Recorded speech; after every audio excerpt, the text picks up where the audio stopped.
Kwazwai, Maswai, Uno MTV, television music, television people. Tezajiri kubambira muwande, takaudzani chinguru zamande. Ndinoziva kuti zvichaita wande, nango ndichichema mabandinga chemane. Vakaenda kumberi vakakuzikasi, vari kubvunza ngoma dzacho dzimabikane. Ndikati taisa munhu namaroiko, vari kubvunza kuti mazozika sei. Changotangira baba chagumira ndine simba redenga ndakuona vachaita sei. Yaja akatarira apa ndinofamba vakavheneka. Changotangira baba chagumira ndine simba redenga ndakuona vachaita sei. Achacha vakanditarira apa ndofamba pese nini vakavheneka. Kapaninga chandarunga anoda kurunga pandarunga manje nina chataini zvakaunda ndouruka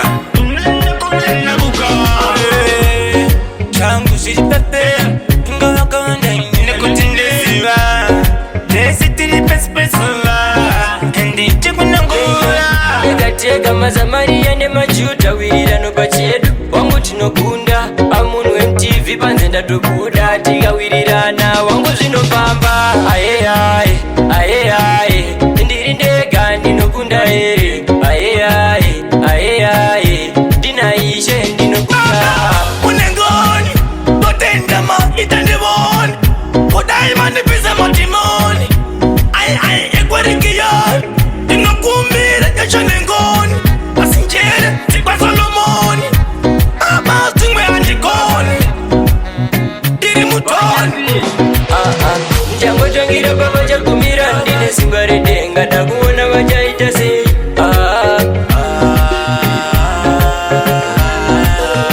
Changotangira baba chagumira ndine simba redenga ndakuona vachaita sei.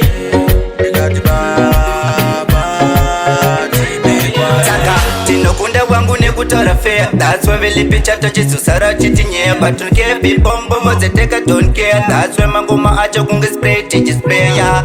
Didi bombo class in my way. They wanna see me suffer in my way. Jajadea in my way.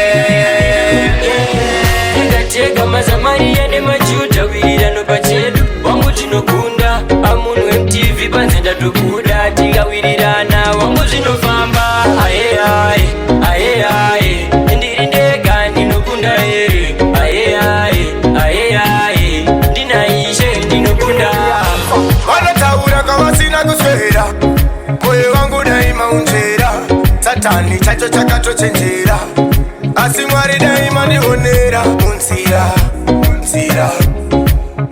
yanofamba muzere neminzwa mafeso mabayo azagara chitibaya ndikateka mazamariya nemajuta wirirano pachedu wangu tinokunda amunhu weMTV panze ndatobuda tikawirirana wangu zvinofamba ayeaye ayeaye ndiri ndega ndinokunda here ayeaye ayeaye ndinaishe ndinokunda. Muna mato wangu pamuchaunzwa, imi pamuchaunzwa, ekwangu vachapururudza, akuda neanonzwa. If you give me the weapon, so namo ndakuparadza, vanochema ndakunyararidza. Changotangira baba chagumira ndine simba redenga ndakuona vachaita sei. Yaja akatarira apa ndinofamba vakavheneka. Changotangira baba chagumira ndine simba redenga ndakuona vachaita sei. Achacha vakanditarira apa ndofamba pese.